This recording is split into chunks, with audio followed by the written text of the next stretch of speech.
दोस्तों कहानी शुरू होती है और हम कहानी के मेन कैरेक्टर डेविड को देखते हैं, जिसे हाल ही में उसकी वाइफ छोड़कर चली गई और अभी वो सिंगल है। अब उनकी सोसाइटी के नियम के अनुसार यहाँ पर सिंगल लोग नहीं रह सकते, इसलिए अगले सीन में डेविड को कुछ लोग उठाकर एक होटल में ले जाते हैं, जहाँ पर उसे बताया जाता है कि उसके पास सिर्फ 45 दिन है अपना पार्टनर चुनने के लिए। वहीं पर डेविड की तरह और भी लोग होते हैं जिन्हें या तो उनका पार्टनर छोड़कर जा चुका है या उनकी डेथ हो चुकी है। अब उनको यहाँ पर आए हुए सिंगल लोगों में से ही अपने पार्टनर को चुनना होगा, और अगर वो अपने पार्टनर को 45 दिनों में नहीं चुन पाते तो उन्हें उनके पसंद के जानवर में ट्रांसफॉर्म कर दिया जाएगा। लेकिन दोस्तों पार्टनर चुनने के लिए भी एक कंडीशन है कि उन्हें एक ऐसा पार्टनर चुनना होगा जिसके सारे गुण उसके पार्टनर से मिलते जुलते हों, नहीं तो आप उससे शादी नहीं कर पाओगे। हम देखते हैं कि डेविड के पास एक कुत्ता होता है जिसको वो हमेशा अपने साथ रखता था, लेकिन ये कुत्ता दरअसल डेविड का भाई था जो कि कुछ सालों पहले इस होटल में आया था, लेकिन उसे उसका पार्टनर नहीं मिला, इसलिए उसे एक कुत्ते में बदल दिया। इसके बाद डेविड से एक फॉर्म साइन कराया जाता है और उसे उसका रूम दिया जाता है। फिर डेविड के रूम में उसकी मैनेजर आती है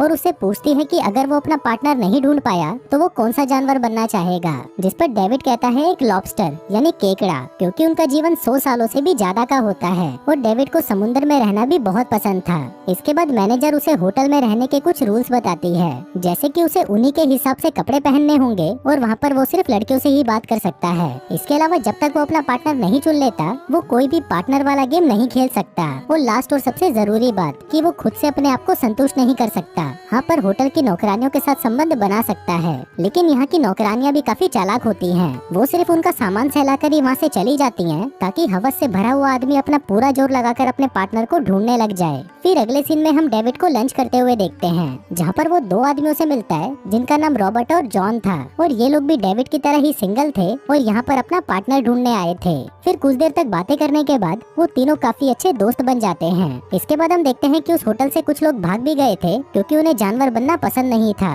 और ये जितने भी लोग यहाँ से भागे थे वो पास ही के एक जंगल में ग्रुप बनाकर रह रहे थे। लेकिन इन होटल वालों ने भी एक हंटर्स का ग्रुप बनाकर रखा था, जिसमें कि वहाँ पर जितने भी सिंगल लोग हैं उन्हें भागे हुए लोगों को अपना शिकार बनाना होगा। फिर एक दिन जब डेविड शिकार पर जा रहा था तभी उसके पास एक लड़की बैठी होती है जो उससे पूछती है कि क्या तुम मेरे पार्टनर बनना चाहोगे, क्योंकि मेरे पास बहुत कम टाइम बचा है। लेकिन डेविड को उसमें कोई इंटरेस्ट नहीं था, इसलिए वो उसे मना कर देता है। इस पर वो लड़की कहती है कि अगर मुझे कोई मर्द नहीं मिला तो मैं आत्महत्या कर लूंगी, क्योंकि मुझे कोई भी जानवर में कन्वर्ट नहीं होना। फिर स्विमिंग करते हुए रॉबर्ट जेसिका नाम की एक लड़की को अप्रोच करता है जिसके नाक से हमेशा खून निकलता रहता था, लेकिन रॉबर्ट और उसके बीच कोई सिमिलैरिटी नहीं थी, इसलिए रॉबर्ट भी अपने आप को चोट पहुंचाता है जिससे उसके नाक से भी खून बहने लगता है। अब ये देखकर जेसिका समझती है कि शायद रॉबर्ट को भी उसी के जैसी ही बीमारी है और उन दोनों के पार्टनर बनने के लिए ये सिमिलैरिटी होना काफी है, इसलिए वो दोनों आपस में शादी कर लेते हैं। जिसके बाद या तो रॉबर्ट खुद को चोट पहुंचाता था या तो शर्ट पर केचप या लाल रंग लगाता था ताकि उसके पार्टनर को लगे कि उसकी नाक से भी खून निकल रहा है।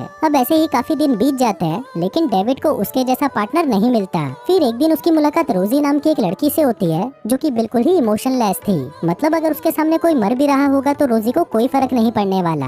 अब ये देखकर डेविड को एक आइडिया आता है और वो सोचता है कि इमोशनलेस होने का नाटक करना तो बहुत आसान है और ऐसे उसे एक पार्टनर भी मिल जाएगा। फिर हम देखते हैं कि उस बस वाली लड़की के 45 दिन पूरे हो जाते हैं और जैसा कि उसने कहा था वो होटल से नीचे कूदकर अपनी जान दे देती है। अब उसके ठीक सामने रोजी भी बैठकर कॉफी पी रही थी, लेकिन उसे ये देखकर बिल्कुल भी फर्क नहीं पड़ता। तभी डेविड उसके पास आता है और उसी की तरह बिहेव करते हुए कहता है कि अच्छा हुआ ये मर गई। अब ये देखकर रोजी को भी लगने लगता है कि डेविड उसी की तरह ही इमोशनलेस है, इसलिए वो उसका टेस्ट लेने के लिए उसके सामने मरने का नाटक करती है, लेकिन इस पर डेविड कुछ भी रिएक्ट नहीं करता। अब इससे रोजी काफी इम्प्रेस हो जाती है, जिसके बाद उन दोनों की भी शादी करा दी जाती है। लेकिन अभी भी रोजी को उस पर शक था, इसलिए अगले ही दिन वो उसके कुत्ते मतलब उसके भाई को मार देती है और उसके सामने जाकर उसका रिएक्शन देखती है। अब अपने भाई को मरा हुआ देखकर डेविड रो देता है, जिससे रोजी को पता चल जाता है कि इस आदमी ने उसे झूठ बोलकर शादी की है। इसके बाद वो डेविड को पकड़कर उसकी होटल वालों से शिकायत करने जाती है, लेकिन रास्ते में डेविड एक मेड की मदद से उसे मारकर बेहोश कर देता है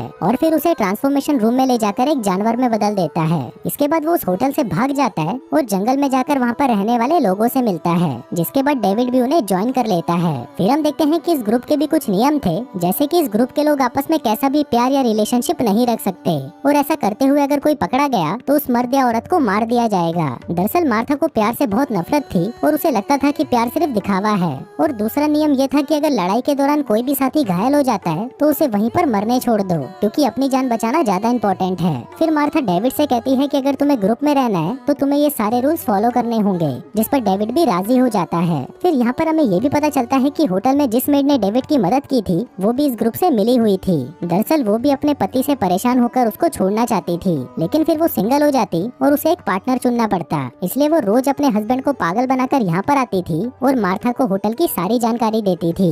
इसके बाद हम डेविड को देखते हैं, जिसकी मुलाकात उस ग्रुप की एक लड़की नताशा से होती है और उसे पता चलता है कि उसकी भी दूर की नजर कमजोर है और ये चीज उन दोनों में कॉमन थी। इसलिए ये देखकर डेविड भी उसके पीछे पागल हो जाता है। इसके बाद हम देखते हैं कि इस ग्रुप के मेंबर्स हफ्ते में एक बार फॉर्मल कपड़े पहनकर हस्बैंड वाइफ बनकर सिटी में जाते हैं और अपनी जरूरत का सामान खरीदते हैं। लेकिन एक दिन एक पुलिस वाले को डेविड पर शक हो जाता है और वो उसे उसका मैरिज सर्टिफिकेट दिखाने को कहता है। तभी नताशा वहाँ पर आ जाती है और पुलिस वाले से कहती है कि मैं इसकी वाइफ हूँ। फिर रात को ये लोग होटल पर अटैक करते हैं, जिसमें वो मेड भी उनकी हेल्प करती है। जिसके बाद वो सबसे पहले होटल के मैनेजर को पकड़ते हैं और उसके हस्बैंड को गन पॉइंट पर रखकर उसे मैनेजर को शूट करने के लिए कहते हैं। अब अपनी जान बचाने के लिए वो अपनी वाइफ को भी शूट कर देता है, लेकिन गन खाली होने की वजह से वो बच जाती है। दरअसल इन लोगों का मकसद उसे मारना नहीं था, बल्कि ये सच दिखाना था कि उनके रिलेशनशिप कितने नकली हैं। जिसके बाद वो उन्हें उसी हालत में छोड़कर चले जाते हैं। फिर मैनेजर खुद को आजाद करती है और अपने हस्बैंड को मार देती है। इसके बाद डेविड रॉबर्ट के पास जाता है और उसकी वाइफ से कहता है कि तुम्हारे पति को कोई बीमारी नहीं है, वो तो शुरू से ही तुमसे झूठ बोल रहा था।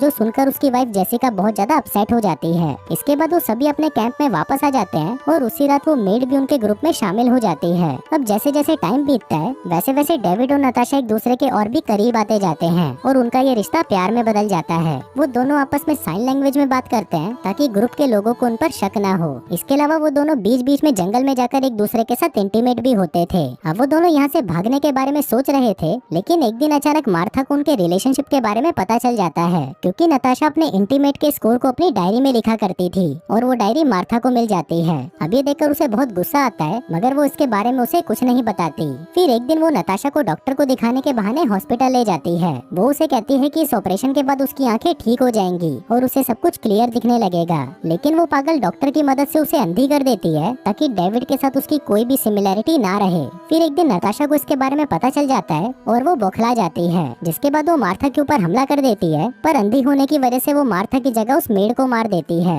इसके बाद जब डेविड को इसके बारे में पता चलता है तो वो भी काफी उदास हो जाता है, क्योंकि वो दोनों यहाँ से भागकर सोसाइटी में एक नॉर्मल लाइफ जीना चाहते थे, लेकिन अब ये पॉसिबल नहीं है। फिर गुस्से में डेविड उसे कहता है कि मैं मार्था को मार डालूंगा। जिसके बाद वो मौका देखकर मार्था को दबोच लेता है और उसे बेहोश करके अच्छे से बांधकर एक कब्र में फेंक देता है, जहाँ पर कुछ जंगली कुत्ते आकर उसे खा जाते हैं। जिसके बाद डेविड नताशा को वहाँ से भगाकर ले जाता है। वो दोनों एक रेस्टोरेंट में जाते हैं, जहाँ पर डेविड एक चाकू मंगवाता है, क्योंकि उसे भी अंधा होना था, ताकि उन दोनों के बीच में फिर से सिमिलैरिटी आ जाए। फिर वो बाथरूम जाकर अपनी आंखों में चाकू मारकर अंधा होने की कोशिश करता है, लेकिन वो घबरा जाता है और ऐसा नहीं कर पाता। वहीं पर हम नताशा को देखते हैं, जो कि बाहर बैठकर डेविड का इंतजार कर रही थी। और दोस्तों, इसी के साथ ही ये कहानी यहीं खत्म हो जाती है।